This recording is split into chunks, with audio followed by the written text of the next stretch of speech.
Bonjour à tous, merci d'être sur ce live. Alors nous sommes aujourd'hui à Lons-le-Saunier, à Jura Park, au forum Cap sur l'orientation, Cap sur l'orientation qu'organise Info Jeunes Jura. Alors nous, on va se voir toute l'après-midi pour aborder plusieurs thématiques. On aura abordé le secteur de l'agriculture, le secteur de la sécurité avec les pompiers et la gendarmerie. Et là, on va aborder la petite enfance. Et en dernier, on abordera les structures d'accompagnement. Donc vous pourrez retrouver toutes ces vidéos YouTube à gauche ou à droite. Pour parler de la petite enfance, j'accueille Élodie Caron, qui est chargée de recrutement et de formation de l'agglomération de Lons, et Adeline Moimeau, qui est directrice du CFA de Mancy à Lons aussi, si je ne me trompe pas.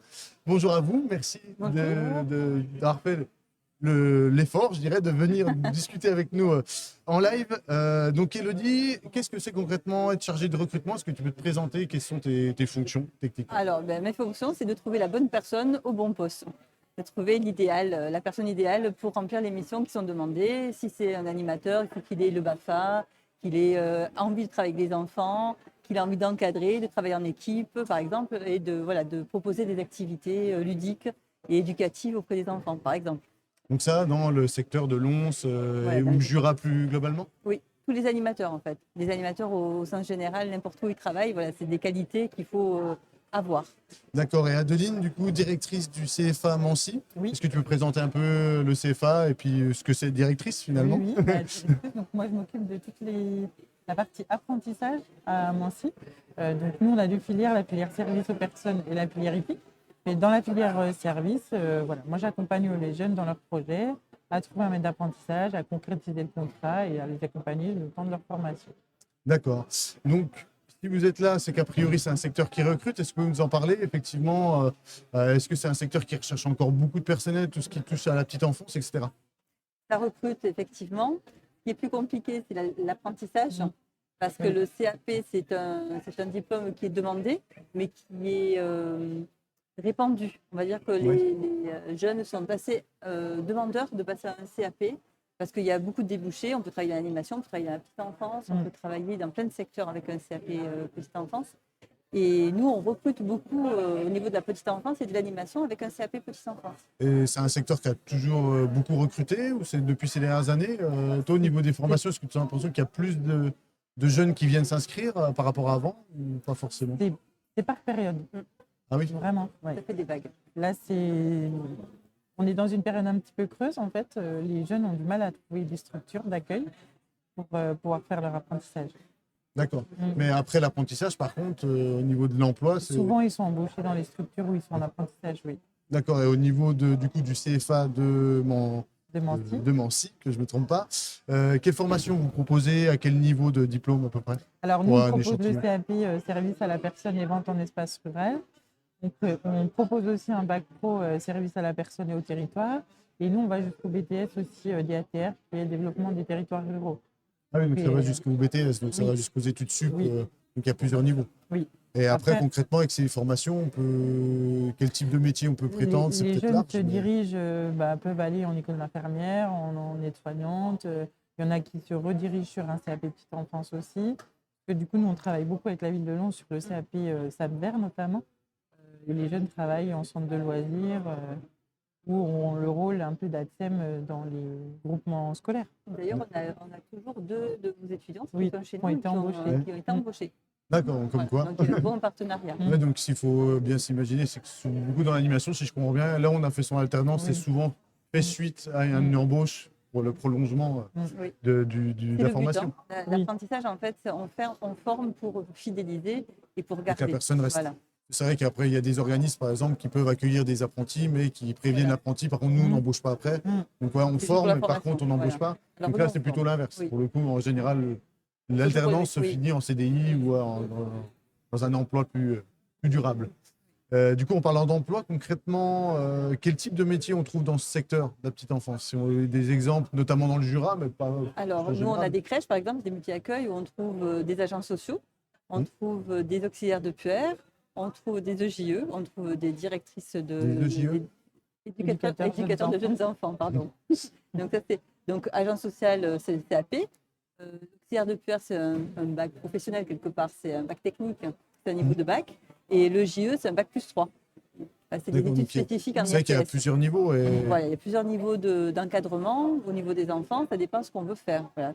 on veut être sur le terrain, si on veut être en direction, si on veut Et on faire peut être dans évoluer le pour soin. le coup. Oui, Parce que si on commence avec un CAP, par exemple, chez sûr. vous, on va travailler 10 ans, puis après on se dit qu'on aimerait bien aller un peu plus loin, c'est Bien totalement sûr. possible de réintégrer une formation Bien ou sûr. de valider peut-être ses acquis, je ne sais Oui. pas après Oui, que. validation des acquis, c'est très courant. C'est vrai que des fois on a tendance à se dire voilà, je vais faire tel métier et des fois la crainte de ouais, mais je vais peut-être De pas faire stagner ça à vie, après. mais en fait, comme toute la plupart des secteurs, on peut évoluer, surtout les secteurs qui sont en recrutement, en demande, comme le cas de la petite enfance, on peut évoluer vers des structures peut-être au début peut-être plus proches des enfants et à la fin peut-être un statut de direction qui est moins au contact des jeunes, mais qui reste quand même Dans le moins cadre. lié, mais qui reste dans le cadre, voilà, Dans le effectivement. contexte. C'est vrai que ça, j'aime bien prendre le temps de le préciser, qu'il y a une évolution de carrière qui se fait tout au long de la vie professionnelle au final.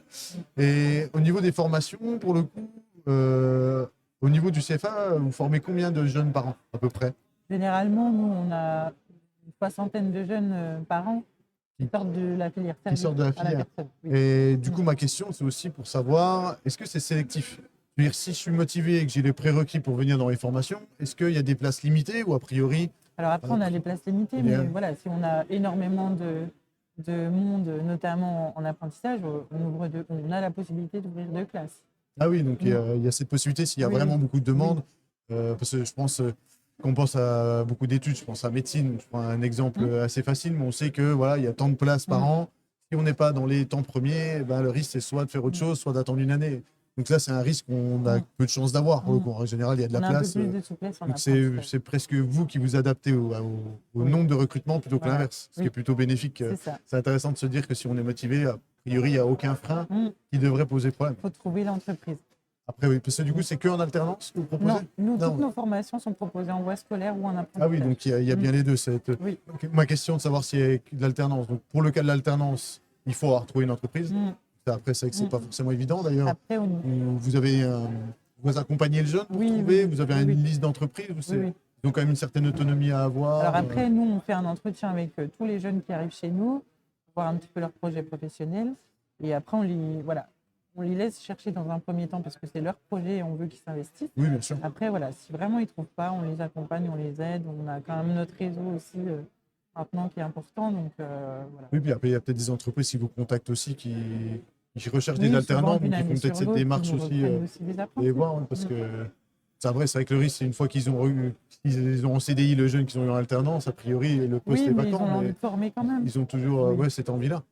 Vous, du coup, vous avez plusieurs apprentis en ce moment? Alors nous, on a 2 apprentis. Vous avez eux qui sont maintenant. On a deux apprentis en animation et une apprentie éducatrice de jeunes enfants.